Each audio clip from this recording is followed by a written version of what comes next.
Yeah. Hey, Hello, YouTube. It's preparing to live Hello stream. to our digital economy. It's not live streamed yet. Oh, it's no, you are streaming live? yes. Okay. There you go. Because we're talking about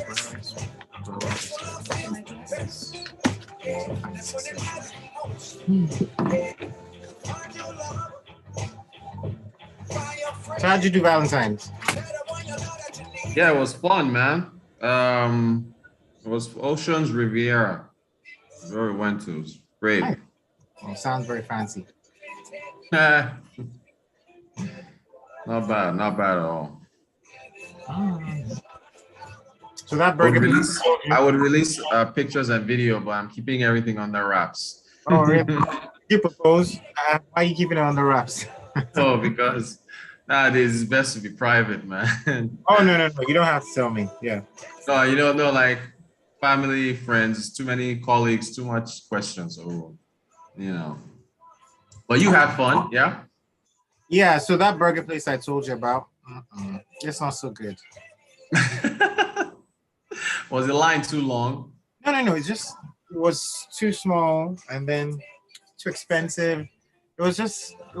Hey, that's what we talked about yesterday. Everything is expensive now. Everything's expensive. Other than that, the company was good. So other than that, it was all right. Yeah. That's all you can ask for, man. That's all you can ask for. Okay, we're going live in 30 seconds. All right, let's do it. Let's do it. Let's make it happen. It's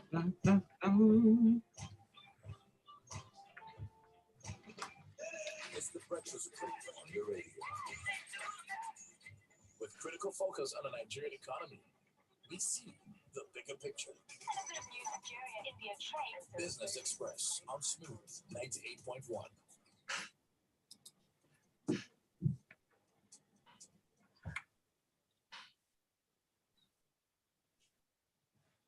Smooth 98.1, love music, love life. If you just joined us, you are just in time. It's the perfect time to be a part of Business Express 901, where Rotus leads us through conversations this morning. It's all about money on the show, as always, and you can be a part of our talk. You can reach out to us on WhatsApp, 0809-444-0981. That's where you can send your messages to. Also, if you want to catch a glimpse of what Rotus looks like, yes, you can. You can do that. On YouTube. It's youtube.com/smooth981FM Lagos. Good morning, Rotus. Good morning, Kayode. Good morning to all our listeners, our viewers on YouTube. Great to be with you all again on a productive Tuesday, post Tuesday. Yeah. All right. So I'm going to ask you, did you do anything fun on Valentine's Day? But I did. Nice restaurant. They had some music, live bands. It was very serene, calm. Yeah, it was fun. Nice. Yep. Well, mine was awesome. It was. I mean, Valentine's always special for me. So it's always exactly really good. As it should be. So as far as today is concerned, well, we're looking at three things here. We're looking at the European Union pledging support for Nigeria's digital expansion with about 385 billion naira. Then we've also got an interesting article in Business Day saying that $100 oil for the first time in Nigeria's history may not mean anything. So oil touched, it's above $90 now. And you can imagine reaching $100 a barrel and not impacting Nigeria's revenues. And then I don't know if we'll have enough time to touch on this, but friends of Godwin Emefiele, the central bank governor, they've come out to say that he's, well, it doesn't look like he hasn't really said anything about running for office for president. He's focused on his job right now as central bank governor, and that it's President Buhari's prerogative to plan his successor. So that's what we'll be looking at. So we'll quickly jump into the EU first.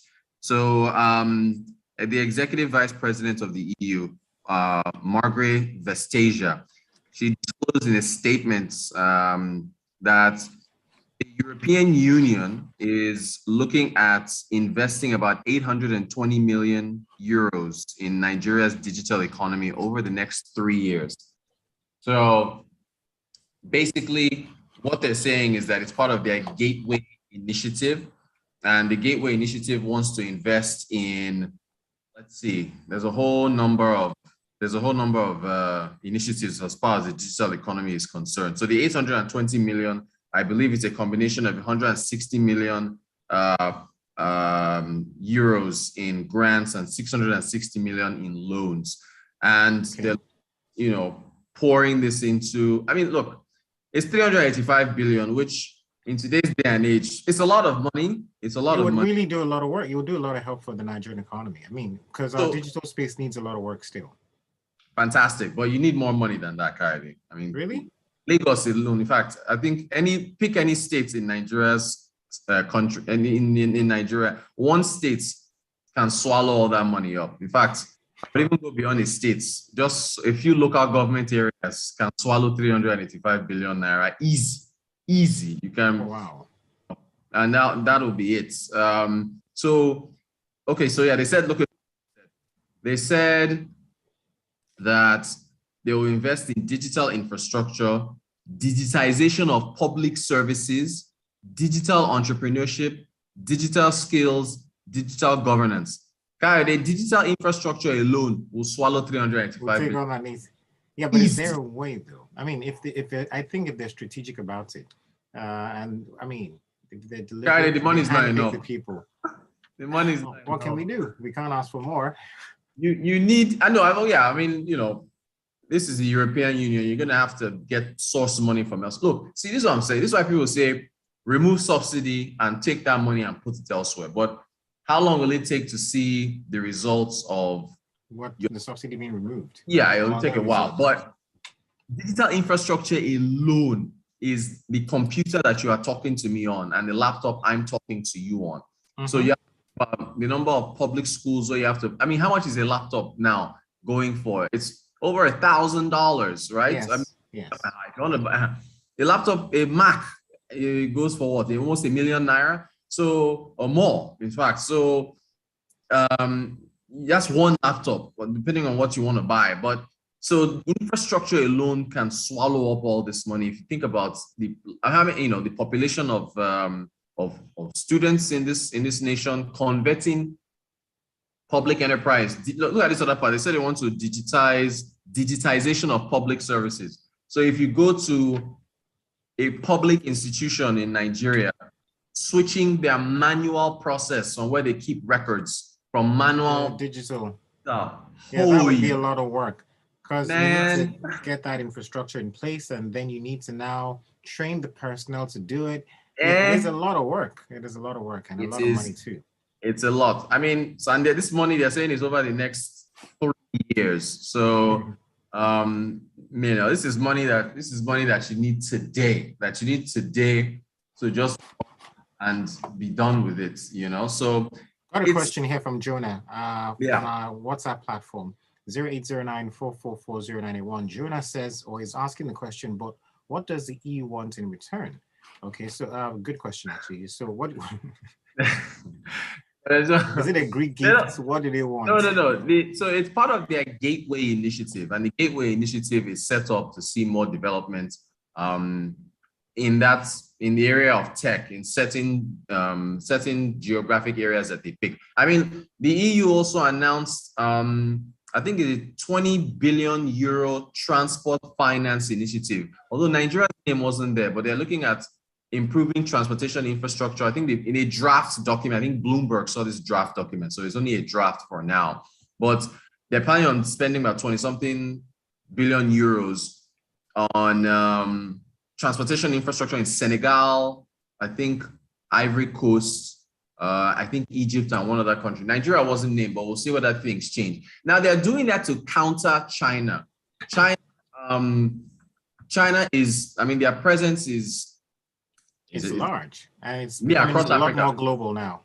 Right. So if Jonah, I mean, if you want to get, I don't want to be cynical, but if you want to be, if you want to look at things from a wider perspective, perhaps this is them trying to, get ahead of, well, I don't know if you can get ahead of China at this point, but try to compete with China's footprint across the African continent by making this type of investments. I mean, there's also the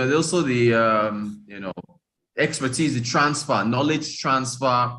If you think about improving relations between both countries, things like that. But this is the path. This investment, and this is a Tech Friday conversation, but it's in the news. It was signed yesterday, so man, I can't wait till Friday to talk about it. But when people talk about where should we invest in Nigeria, where should we pour money into in order to see the best return on investment, many will say this is where to put the funds. This is where you need to pump money into in a digital economy to improve it. As we look at the education aspect, being able to have young students who are digitally literate, and think of the kind of jobs they can get. They can get jobs in other countries while working here as software programmers. So there's so much potential there. But we're so large population, so much infrastructure that needs to be upgraded. It's a long way. And power, look, you can't talk about anything digital without talking about power, right? I just did my screen go blank a few minutes ago. That was power, right? Yeah, that was NEPA doing what they do, right? So so your whole digital initiative your power has to be part of it. It actually has to be part of it.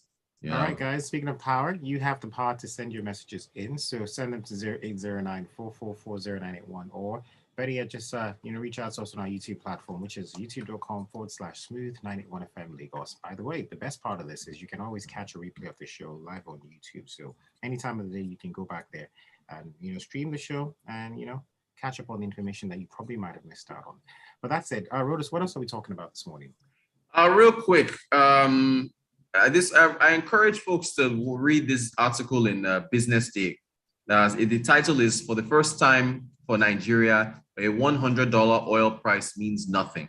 And the article basically is saying that, look, imagine there's only been 3 times in history, in recent history, that oil has touched $100.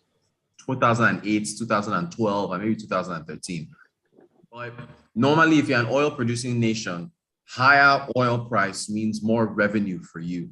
But unfortunately, because we're spending so much on subsidies, and also we've got production issues where we're not producing as much oil as we used to. That 2008 period to 2012, we're over 2 million barrels a day. Now, because of COVID and OPEC's production quotas, we're barely doing 1.3 million barrels per day. So if you're not producing as much oil, even though if the selling price of something that you have is high, or your volumes of production are low, they're not going to be able to reap the rewards of the higher price. And then look at what's happening with this fuel scandal. Bad fuel came into the country, causing fuel scarcity in parts of Lagos and other states. If you were refining your own fuel here, you wouldn't have to import any potentially bad, tainted fuel from overseas. So the subsidy costs are also eating into our profits and not allowing, even if you're able to sell that much oil, the landing cost coming back is still a lot, and that means you're not really enjoying the benefits of what it is that you're selling. So it's a very interesting article that I encourage everyone to go and read. It just expand your knowledge on Nigeria's challenges in the oil. Yeah, exactly. Speaking of oil, here's a message from Yinka Bulu. Yinka Bulu says, Rotus, we need to talk more about the man-hour that relates to real money, because it seems some folks don't get it. They promised the queues would vanish by Friday last week. As of this morning, I need fuel. I got a lot of meetings between yesterday and today, and I just can't concentrate. Oh, sorry about that, Yinka, but hey, I bought fuel last on Sunday, and I'm nearing empty now. I need to buy more fuel. I'm gonna get through and top up, because the queues are not pretty and they cause a lot of headache for people. So it just shows that the NNPC is still working on getting that bad fuel out of circulation. So that's like, so we shouldn't be dealing with fuel queues in this day and age in this country, but unfortunately it is what it is. Here's a message from Gilbert Musa. He says, lovely initiative by the EU, but more importantly, we need to strengthen our institutions to ensure we get the desired results of the proposed investments. So how do you propose we do that? You stop ASU from going on strike. I remember on strike yesterday again.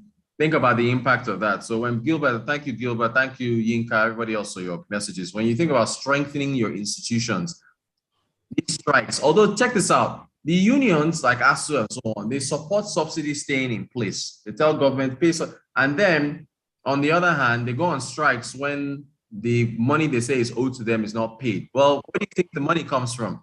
If you're on one hand, you're supporting subsidies, you're asking for government revenue to be going towards subsidizing petrol, money that the government doesn't have. It shouldn't surprise you when the government reneges on an agreement with you and can't pay you the welfare benefits and so on that you're asking for. So that's something that the unions really need to. And of course, I'm not saying ASU has been, support of subsidy. It really is the TLC and those other unions. But collectively, when unions are pushing for these things, they have to think about the impact on them. So as far as strengthening institutions is concerned, as for in the education sector, we can't deal with another strike. It's just we don't need another strike. It's not the best way to go.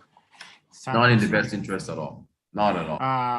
Ogene Uchuko comes in to say tech is good, but where is the power to support this vital industry? The transformer on my street is gone. Don't know when it will be fixed, but I'll still pay for the darkness. Oh, wow. See, sorry about that. See, that's thank you for that message. That's exactly what I said a few minutes ago. You as digital as you want to be, you need power. Power has to support this initiative. So, it's and this one from Otuniga. Otuniga says OPEC production quota is not the problem. OPEC production quota is not the problem of your inability, but it's the problem of your inability to benefit from the high oil prices. Your country cannot even meet OPEC quota. I hope the present handlers are seeing all of these. Well, I guess they are.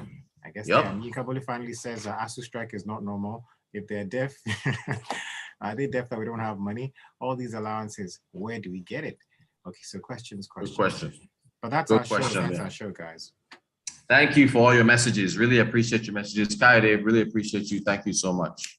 Thank you so much, Rotus. Lagos, there's more to come in a few more minutes. Don't forget, it'll be time for Freshly Pressed 981. More questions you should ask are going to be discussed on that show, so please stay with us. This is Smooth 98.1. Love music, love life.